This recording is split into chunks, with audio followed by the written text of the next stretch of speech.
Welcome to Finding Faith, the space we come to share stories of encounter, ask questions, and share in the lived experience of others.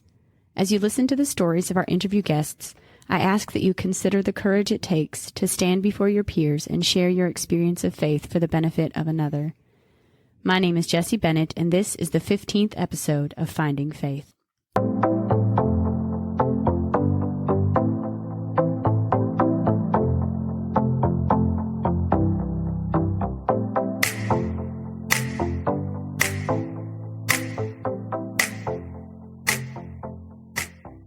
Today we have with us Charlie Hardesty. So Charlie, why don't you tell us a little bit about yourself?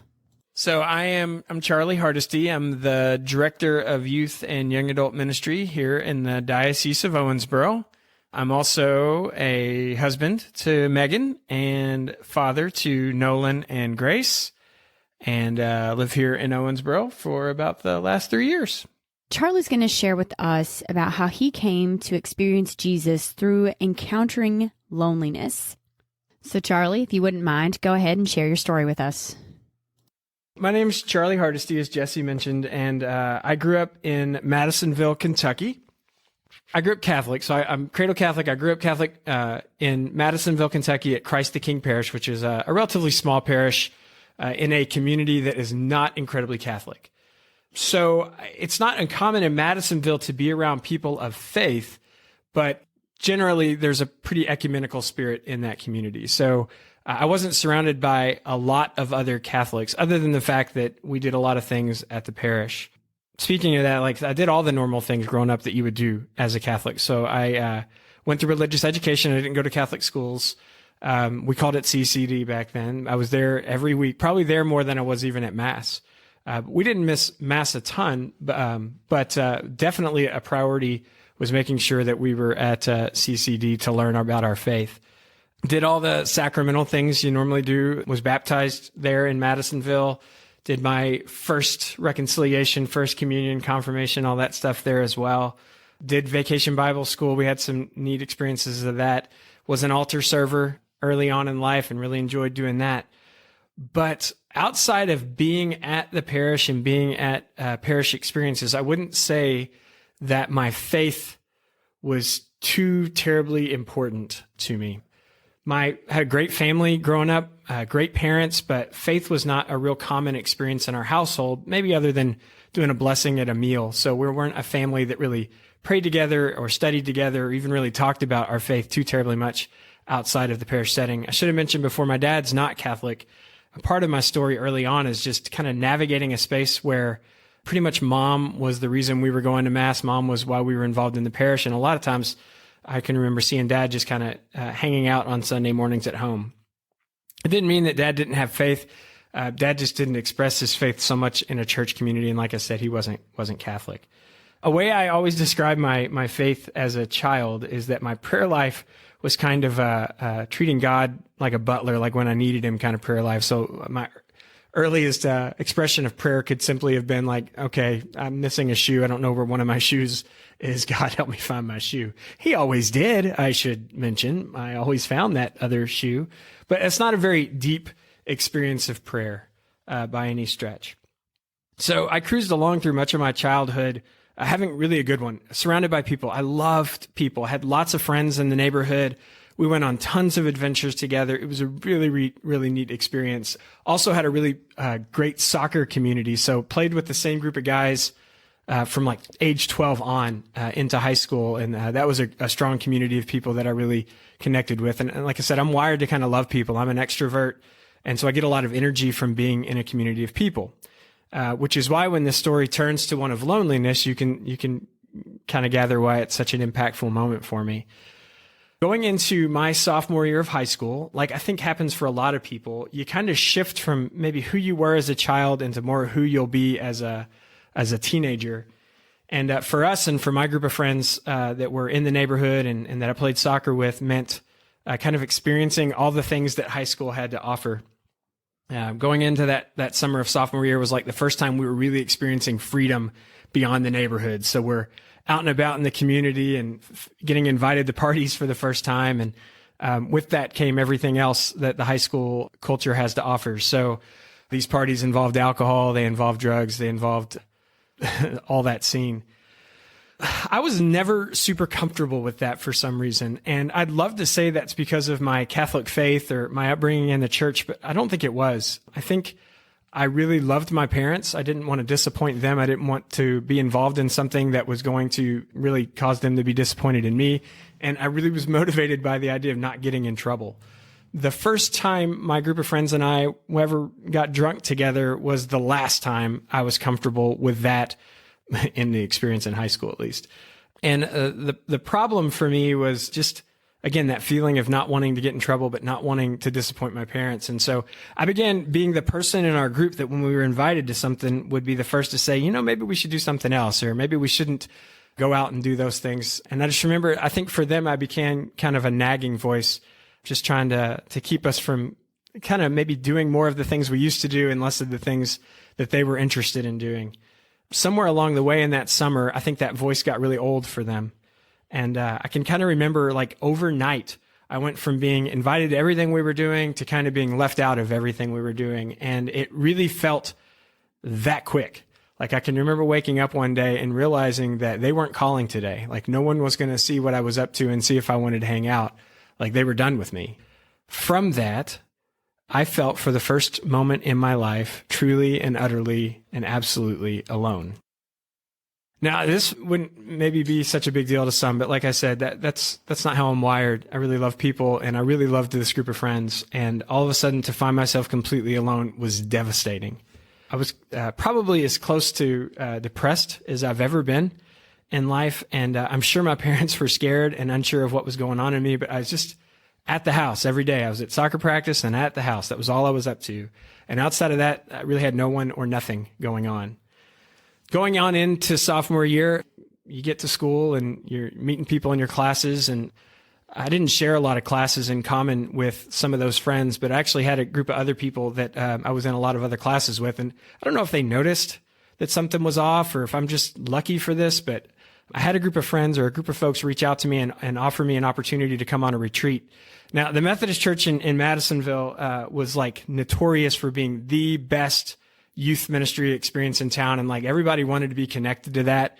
Back when I was growing up, the culture for youth group and youth ministry was something people really wanted to be a part of. And so there were a lot of churches having really great youth ministry efforts. And to be invited into that retreat was kind of like not just a cool opportunity for your faith, but it felt like a social opportunity where you might actually get to know some people that were different at the school than maybe who you knew. So I was invited to go on a fall retreat to Camp Lucan with the First Methodist Church, and I went. And I remember when I got there just how uncomfortable it was because I'd grown up Catholic and we just didn't do some of the things that they did. They're doing praise and worship and they're all standing on their chairs and they're singing these songs that just felt so hokey. And they've got their hands in the air and they're doing all these hand motions. And I'm like, where am I? What am I doing?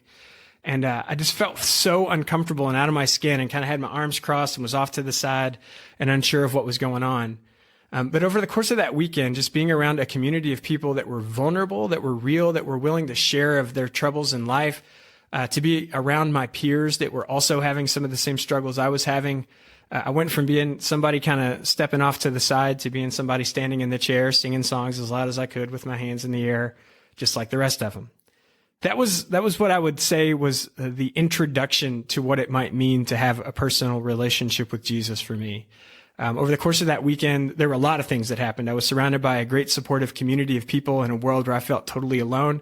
But the seeds of what it meant to have a friend in Christ were planted in me. And that was something I'd never heard of before. I knew Jesus was a figure. I knew of the importance of being connected to the church. I knew about the sacraments, but I didn't know that the Bible had anything to offer me. And I didn't know that a relationship with Christ had anything to offer to me. I came back from that weekend just really different. I was starting to seek something. I wanted something. I remember asking my friends, like, where would you even start in reading the Bible? Coincidentally, started to get connected some to that youth group and to some of the personalities involved in that. The youth minister there, Ken Hunley, just really took an interest in me. I don't know if he could see, again, some level of hopelessness or if I just had a personality he connected with, but he befriended me, and that was a relationship that was really meaningful through the rest of high school for me. In the spring of that sophomore year, I was invited to be connected to a Chrysalis experience, and Chrysalis is a lot like a tech. So that Teens Encounter Christ, that intentional weekend away to really hear the gospel, to hear people witness of their stories of faith, and to really be invited into that. And over the course of that weekend, things just really came together for me to understand what it was being offered to me, this relationship with Christ. I made a very public proclamation to say yes to that and to desire to follow Jesus. And really from that moment on, the switch was kind of pulled for me. Now, that story of having that much encounter of faith might normally lead a person away from the Catholic Church, but I think I was really lucky in that my confirmation experience didn't happen until I was a junior in high school. Even though I was connected to that youth group at the First Methodist Church, there were still some really neat things happening at my Catholic parish with regards to confirmation. And I remember when I got to confirmation, that being a really impactful experience for me, in that my faith was already coming alive. And so to have that level of a sacramental experience in the church was also very meaningful. And so my confirmation experience ended up being a really powerful one for me as well. So my faith really came alive from then on. I was heavily involved in my youth ministry at First Methodist Church. I was going to Mass every week. Even started going to Mass separate from my family a little bit, just to be able to kind of be there for my reasons and not for reasons of being there just with my family. I had opportunities to be a leader in youth ministry stuff. So I loved music. I'd learned how to play guitar early in high school and was given opportunities to lead music for our youth ministry. And it's funny because, again, as I tell that story, I'm talking about that first retreat experience, feeling like the music was like kind of a turnoff. And then it became that everything to me in high school, getting a chance to lead worship and to be a part of leadership in that youth group at First Methodist and being connected to Camp Lucan, which ends up being a really pivotal place in my experience of faith. But I'm the kind of kid who, by the time I was a senior in high school, all I wanted to do were things at the church. So I was, my senior year, I spent 6 straight weekends at Lucan involved in different retreats that we were offering to middle school, high school youth. I did my own senior retreat. I was involved in other retreats that we were doing, and that's where I wanted to be. So that was kind of the pivotal moment for my faith coming alive. And when my faith came alive, I think the thing I would share is you talked about loneliness as an introduction. I was at my lowest of low points when I felt completely alone. And what was offered to me in this relationship with Jesus was the promise of never being alone again. That's the thing that I felt Jesus offering me. Like, you feel alone. I'm telling you, it doesn't have to be this way. I'm telling you that if you'll say yes to just letting me love you, that you'll never feel alone again. And honestly, that has been true. That has been a truth that has stuck with me from then on out. In some ways, if coming to a relationship with Christ was like an uphill roller coaster part, everything since then in some ways has been the downhill. Because in a lot of ways, my life has almost felt scripted from that initial encounter of invitation to be with God. I mean, people talk about a relationship with God opens doors, a relationship with God where you can pray and sense his calling leads you to your destiny and your purpose. And I would argue that's been 100% true of my experience of being in a relationship with the Lord, is that doors have opened. I have felt him calling me. Pretty quickly into college, I was given an opportunity to work with the second largest Methodist church in the state of Kentucky with their youth ministry and doing music with them. And it kept me grounded all through college to be connected to that youth group. All the while I was working at Camp Lucan every single summer and really coming alive in my faith and in that Christian community offered both in those churches and at that camp experience. It felt very natural when people started to look at me and say, have you ever thought about doing youth ministry? And I really feel like God's hand was involved in that calling too. I can remember wanting to be a counselor, a psychologist, and I think one of my professors sitting with me and saying, what kind of psychology would you want to do? And I said, well, not really. I don't really want to work with people who are really, really messed up. I just want to work with people who have normal problems. And he's like, all right, well, what kind of age group do you want to work with? I'd really rather work with kids, I think, than anything else. And I'd like for there to be a place where I can share my faith in that. And the professor said, you're not talking about counseling or psychology, you're talking about youth ministry. And really pushing back on that a little bit at first, just because I didn't think you could make a living in youth ministry. I didn't know that I'd be able to survive in that setting. My parents were nervous about it as well. And then there would be the big question of where would I serve? Would this be something, my faith was coming alive really outside of the Catholic Church in so many ways. Even though I was connected, I never left the church. I wouldn't say that my faith was coming alive there. My mom, God love her, was really worried on what that meant. Like if I left the church, she felt a lot of guilt of that. The next story, I guess, of encounter that I would just share is just the calling back to Catholic youth ministry. I knew I was supposed to do youth ministry, but how that was going to be lived out was kind of becoming a problem. My mom was nagging like crazy. The last year of college, she was saying, have you thought about going to Mass? I really wish you'd go to Mass. Lent's coming up, Ash Wednesday's coming up. If you found a parish that you want to go to. And I was like, Mom, I'm in Louisville. I have no idea where a church even is. And it turns out there are like 8 within a mile of my home that I was living in at the time. But I happened to look up and see Our Lady of Lourdes Parish, which was like 3 miles from the house I was living in. And so on Ash Wednesday of my last semester of college, I decided to go to Our Lady of Lourdes Parish there on Breckenridge, just to appease my mom. It was the first time I ever stepped foot into a Catholic church that was really, really alive. And it was the first time I could remember as an adult hearing a homily that was like really like good and moving and made me wonder things. And the most critical moment for me in the Mass was when they called all the children forward for children's liturgy. This huge group of kids got up and all kind of bounced to the front of the church. It was a really beautiful sight. But I felt God in that moment reach into my world and say, Charlie, the Methodist Church is going to be fine when it comes to youth ministry. Who's going to take care of these kids? And at the time, I had no idea if the Catholic Church even had youth ministry.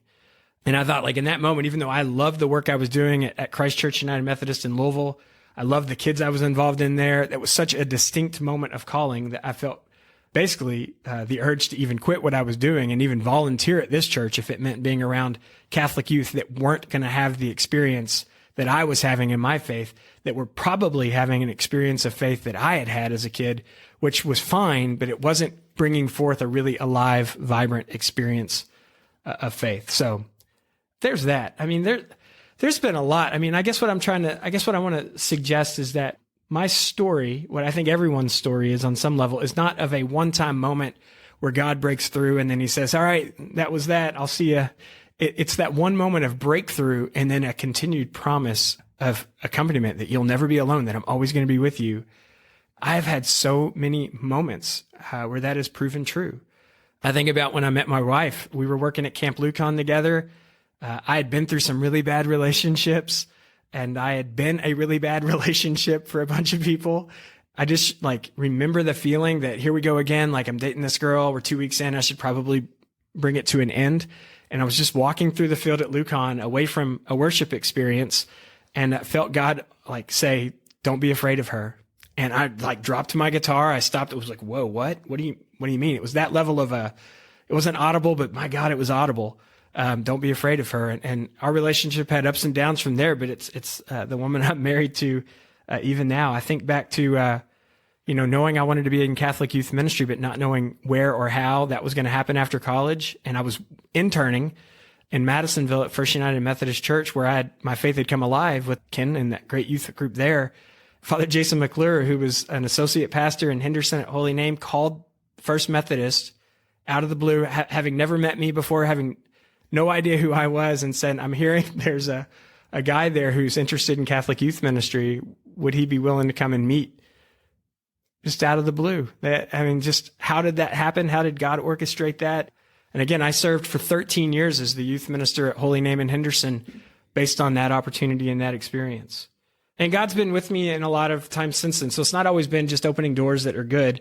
There's been tough moments too, being a parent and having all the natural anxieties that come with your kids being sick, and just always feeling like God was present, even if it was 3 a.m. and a baby's sick and you're trying to rock it to sleep, and just knowing that God is there. 2015, my parents got divorced after almost 40 years of marriage, and I've felt him maybe closer for that season of my life than I ever felt God before, just making sure that I was okay and just really sticking with me and holding me during that whole season and time. There's just been a lot. And I guess that's what I would say, is that my faith came alive when I was young, but my faith continues to come alive, and that God's promise to me was that you didn't have to be alone. I think everybody feels that sometimes, this level of being alone. And I think for some, it can be a really strong thing. And I think Satan wants to work in that. I think he wants us to feel isolated, to feel like we're alone. But what God promises us, what God offers us in a relationship with him, with his son Christ, with his Holy Spirit moving in us, is that it doesn't have to be that way. Thank you so much, Charlie, for sharing your story with us. There was a lot of really good points in there that I would love to bring back and expand upon, if that's all right with you. Yeah, let's do it. So in the beginning of your story, you talk about viewing God kind of like a butler, asking, where's the shoe? And I was wondering, how have you viewed him at different points in your life, and how do you view him currently? Yeah, that's a great question. And so it's hard I'm trying to just be Charlie the person right now instead of Charlie the youth minister guy who has studied all kinds of ways that we interact with Hard God. to separate those two sometimes. It's impossible. First of all, the thing I would say is that you and I both know that a lot of people struggle with an image of God where I think because our culture is so consumeristic, we're depending on the way you were raised, and we didn't have a lot of struggle and tragedy in my life, so it's easy to fall into a situation where we see God as his role is like, hey, I've got a prayer request, I've got a need, I'm going to voice that to you, and then your job is to show up and save the day because you're God and you can do those things, and you should do those things. When I talk about, I think that was the only time I ever prayed as a kid, really, was when I needed something. And I think what I would love to say is, of course, Jesse, my faith has changed tremendously. But I think ultimately the biggest difference is not that I still don't cry out with my needs, because I think that's good. And I think our Father in heaven wants to hear his children cry out with their needs and their honest needs. It's just that I'm keenly aware that I'm not in charge. He's not waiting to hear my request and then slide in there and knock it out. And, you've heard people say God answers prayer in a couple different ways, yes, no, or not now. And I just know there are so many times that God knows better than I know. So this is another little side story that kind of speaks to this a little bit. In the last couple years, I've really become aware of a pretty paralyzing amount of anxiety that I can deal with in life. And it really hit a fever pitch when I transitioned away from Holy Name into work for the diocese, moving from one place to the next, moving my whole family. All those things are supposed to be triggers of mental health, but I thought it would be no big deal. But it really spun me in a lot of directions. And one of the things that kind of emerged of that is that I worry intensely. And if I don't have something to worry about, so the job kept me busy or whatever else in Henderson, but when things were new and taking off, if I don't have things to worry about, I'll find things. And so I convinced myself that I was in some sort of really bad health situation, when in fact it was all anxiety. So this is a terribly long story. I'm not going to go into all of it, but at the end of it, when I had coincidentally, my best friend from high school, one of the people that really led me into that relationship with God, is a psychiatrist at the Mayo Clinic. He's a good guy. So I called him and I said, hey, I'm going to the hospital. This is out of the blue. I'm going to the hospital. I just need to know, where do I go? ER or whatever. And he's not even in our town. And he said, you're not going to the hospital. You're fine. This is all in your head. And I was like, you're crazy. And so that really started the moment for me. But in my prayer, as I'm learning that I battle with fairly crippling anxiety when it gets to a fever pitch, but also it can be very much health related anxiety. When I finally came to grips with that, I was on a run one day and I remember praying, it's like, God, why don't you just take this? You could totally heal this. You are a God that heals. And I remember vividly, again, I don't know why, I feel like I have this fantastic imagination, fantasy world, and I literally play out these scenes in prayer with the Lord that feel very real. So I don't think this was all in my head. I really think it's a way he communicates with me. I just remember vividly picturing myself in a pit, this deep hole.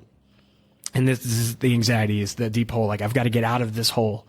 And God saying, look, you got to come on. And I'm like, okay, but why don't you reach down and just pull me out? Lord, you could totally pull me out of this hole. And feeling Christ very intently say, I can't or I won't. You have got to climb out of this hole, but I will climb every single step out with you. Every single step, I will be right by you. And as I think about it now, so I'm not perfectly well by any stretch of the imagination, but I'm very much aware of the anxiety stuff. I have great skills for coping. I'm fully aware of what's going on in me. When I think about that, had I not gone through the struggle of learning how to get out of that hole with help, if he'd have just reached down and pulled it out, I would have just fallen right back in that hole another time. Back to your original question of, do I see God as a butler still? The answer is no, but I definitely, I'm aware now that it's not his job to just show up and fix what we need, but he promises to be with us. So that's what's changed for me, is that I don't expect to get the results of my prayer that I want. I expect to be affirmed in the fact that I am not going to go through something alone. And that's so beautifully stated. As a fellow worrier, I hear I can feel the benefit of that, of knowing and needing that, he's there with me. Almost moving from this, like, you work for me, God, to working with me and alongside me as companion other than my butler. Right. Another common theme you talk about is finding your faith outside of the Catholic Church, yet you decided to stay Catholic. You mention two things that I want to reiterate. One was that many people who experience this level of encounter outside of their faith tradition typically leave and join the faith community that helped bring about their encounter. And two, that your confirmation was happening alongside your faith coming alive, and that experience of the sacramental life was incredibly impactful for you. So I guess what I want to know is, can you walk us through what that process of confirmation was like for you? And I guess, what was it that continued to draw you into the Catholic Church while your faith was really coming alive apart from the Catholic community? I think the first thing I want to pinpoint is something that I think is somewhat remarkable in the first place, which is that the Methodist youth minister that I was close with was never interested in seeing me leave the Catholic Church. So much so that he missed Wednesday night Bible study at their church to be present at my confirmation just to show his support, which probably didn't get him a raise and probably didn't get him any accolades for conversion there at the church, but taught me something huge about meeting people where they're at and supporting them where they're at, and not having ulterior motives in relationships. So I think the first thing I would say is I never felt a lot of outside pressure to leave the church. I was coming alive in my faith outside of the church, but I wouldn't say I was coming alive in my faith in a Methodist church service. So like, there wasn't something about their thing that was drawing me more. I never felt comfortable leaving the Eucharist, which is miraculous in and of itself, because I would say I really didn't have a good concept of what the Eucharist was about and what it offered until much later in life. But I knew I wasn't supposed to leave it.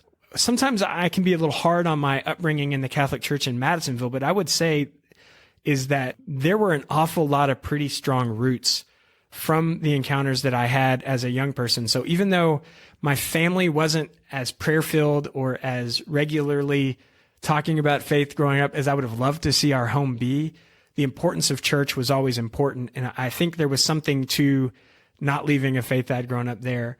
The confirmation experience, and see, that's the other thing too, is it was never, I would say I always felt God in my Catholic faith too. So at confirmation, so long story short here, God does I always pray that these are real experiences and that they're not things that I'm inventing in my head. But my grandmother had passed away, my mom's mom. She was the Catholic, focal point of our family.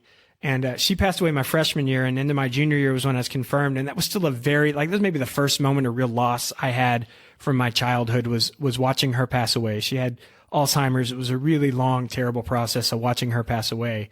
But she was an incredibly faith-filled Catholic woman. And at my confirmation that night, I was keenly aware of her presence.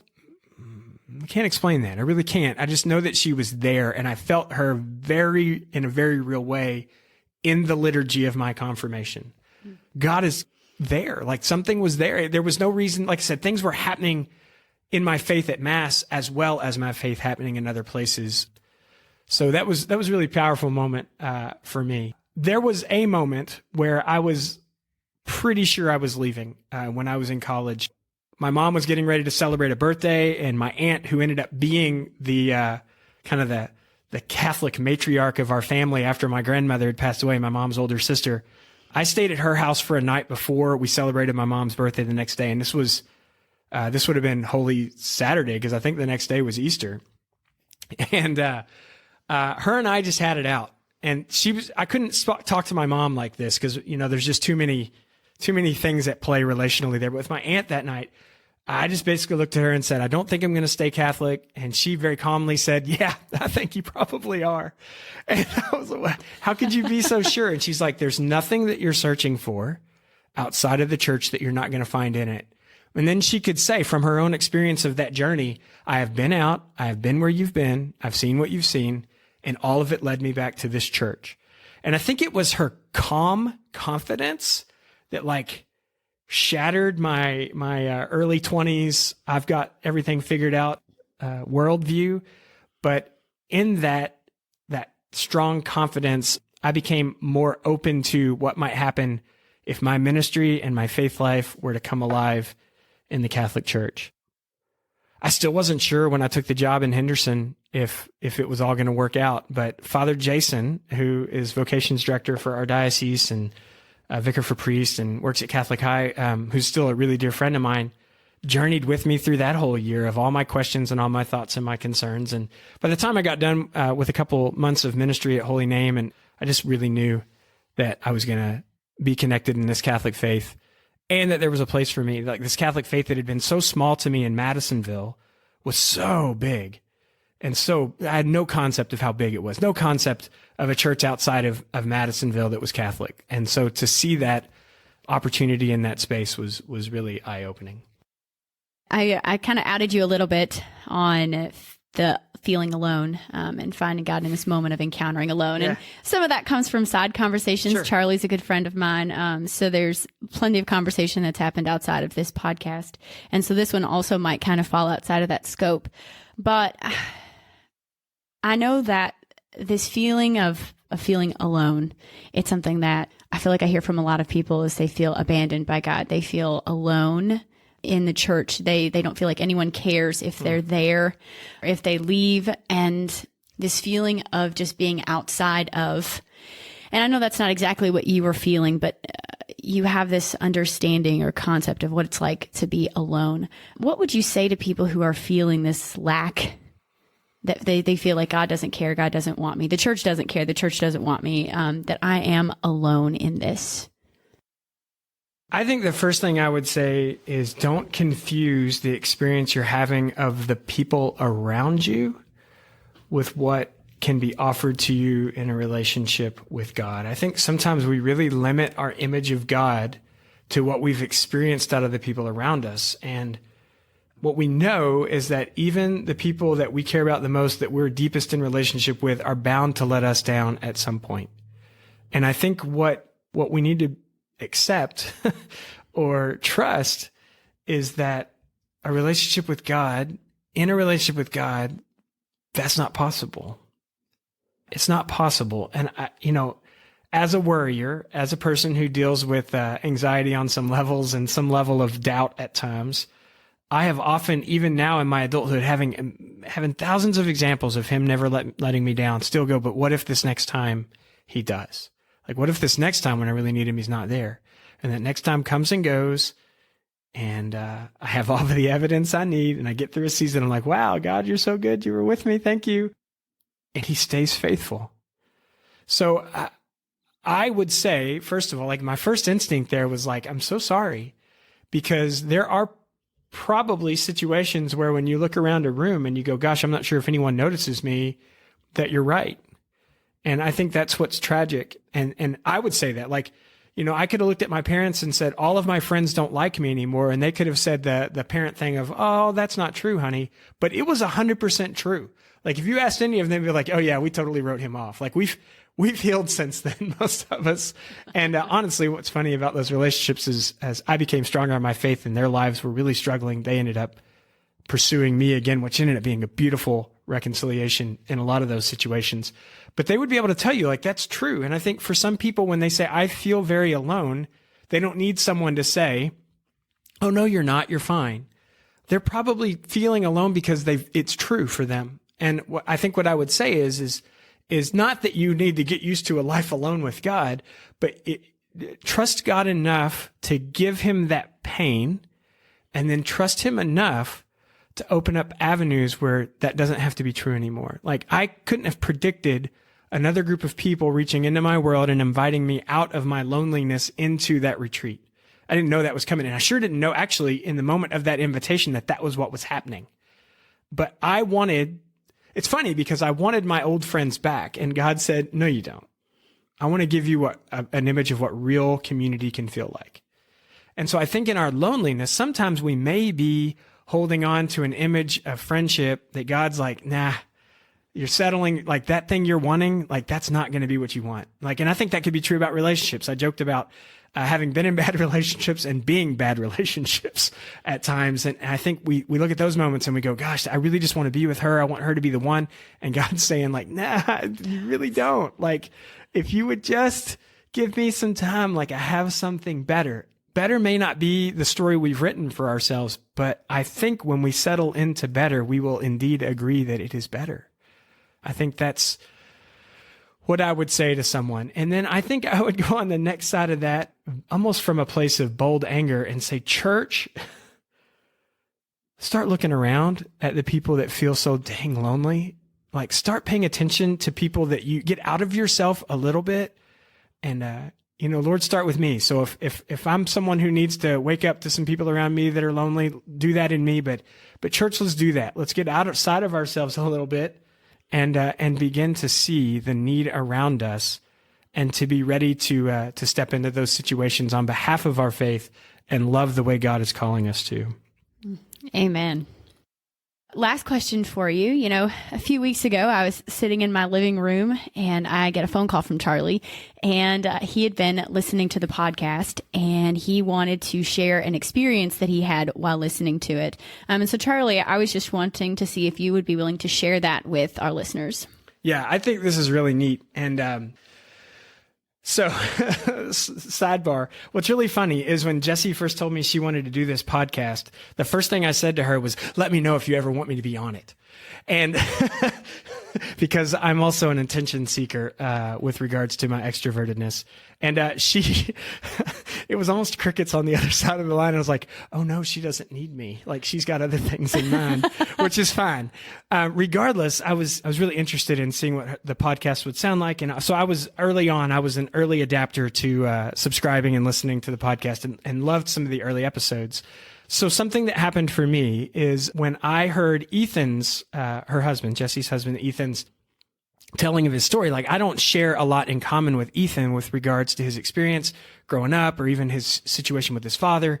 But I heard him say, Father Brian invited him to read The Return of the Prodigal Son by Henry Nouwen. And when God wants to get my attention, he tends to just constantly, repetitively share something with me until I give in. And so that was like the fourth person who had said, here's this book, you should consider looking at it. And although Ethan didn't personally invite me into it, I thought, okay, maybe that's a book I need to watch or to read at some point. So I had it on my shelf. I knew I was going to read it later, whatever.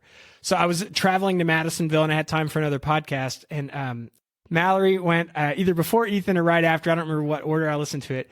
But as Mallory was sharing her story, she was talking about how, she did all the things in high school that you just heard me say I couldn't do because I felt guilty and scared and didn't want to get in trouble. And I got so mad. I was driving down the road and I was furious. I was like, how come this girl gets to do all these things and have all these experiences, whether they're good for her or not? It wasn't, I don't know. I wasn't having a rational argument in my head, but I was just mad. And I kept thinking, like, how come she gets to have the same, like, experience of faith now and got to do all that stuff, and I couldn't. I didn't get to do any of that stuff. And here I am. I've been a believer all this time. And as I was driving, I almost had to pull over because it just hit me like a ton of bricks. Charlie, you sound so much like the older son in the prodigal son story. And I'm sitting here, so no, double invitation that I need to spend some time in that scripture. And so the reason I'd had this experience, of hearing Ethan talk about the Return of the Prodigal Son book, which I knew meant I needed to read it. And then I hear Mallory sharing about her experience, and there I am being the sourpuss older son and all angry that the father welcomes the prodigal back. And I knew I needed to spend time with that. And so I spend the next 30 minutes of my drive processing, man, how did I get here? And it honestly, I'd been going through, and I'd shared this before. I need to be clear. Even though my faith, I've never felt like God wasn't there from here on out. It doesn't mean there aren't seasons of being dry. And this pandemic has been just an incredibly challenging season of dryness for me. And for the longest time, I felt like God was almost doing that dark night of the soul thing where he was pulling himself away from me so that I'd have to experience what it was like without him. And man, that just felt really contrary to everything I knew about God. And the more I processed with that, the more I became keenly aware that as someone kind of resonating with the older son, some of it is this resentment I have, and some of it is my refusal to just be with God in unconditional ways. So for me, it's very conditional, not for him, but for me, it's very conditional. I need it to feel like this. I need it to happen here. I need it to be like this. And he's really drawn me out of that as a result of this reflection into the prodigal son. But when I got to the end of that reflection as I'm driving, I'm I got to call Jesse, because I think we rarely get to hear how something that we're doing in ministry is impacting people, particularly in a mode like this where you have no idea who's listening, who's subscribing. I guess you could probably seek that data out, but you have no idea that I'm listening to it as fervently as I am, because I'm hoping she'll invite me someday. And all the while I'm having this moment, and I knew you doubted some of the podcast stuff anyway. So I called Jesse and I was just look, my life, this morning, has been about hearing Mallory's story and been about hearing Ethan's story. And if you're not doing this podcast, I don't hear either of those stories. And I needed to hear them so that the Lord could collide me with a whole nother thing about being the older son and the prodigal, which is not what Ethan was even talking about so much in his talk. So again, I just think it's neat that this podcast in its infancy, 10, 11 episodes in, has already done a powerful work in me. And now I'm getting to sit here and share some words of mine that'll hopefully be helpful and fruitful to someone who's out there. But in some regards, from my perspective, the work of the podcast has already been done. I've been gifted an encounter of the Lord that I desperately needed through this experience. And I can only hope and pray. I can only hope and pray specifically that there's someone out there that, as you said a second ago, Jesse, that is completely sure they're alone and can hear me say, "You're so not. You're so not." And to begin trusting that the Lord, who may feel distant, is so very close, and to just be with him. Put yourself out there in a way without an agenda, without a plan, without a prayer mechanism. Just put yourself out there and begin to make yourself available so that he can show you, he can prove to you that you're not alone, you've never been alone, and you don't ever have to be alone again. That would be my hope in my effort through this podcast. And several people that I've talked to when I've invited them to come on this, the first thing that they say is, nobody needs to hear my story. And, what you said is exactly what I've told them, is that there's somebody out there that needs to hear your story. And this is an exact example of it, that there's someone who needs to hear what the Lord has done in your life so desperately, and this may be the avenue by which it comes through. So I'm really glad on a personal level that has shown some fruit, and if only for one person, then this has been a total success. But the hope would be that more people are also blessed by this podcast. Well, thank you so much, Charlie, for being with us today and sharing your story. You were one of my original people. I'm just slow to ask because I don't like my friends and family to feel like they're being used. I understand. And thank you all for listening here today as well. If you are interested in hearing more stories of encountering and finding faith, make sure to tune in next week to hear from our next guest. If you have any questions or need someone to journey with, or would be interested in sharing your story, you can contact me at findingfaith123@gmail.com.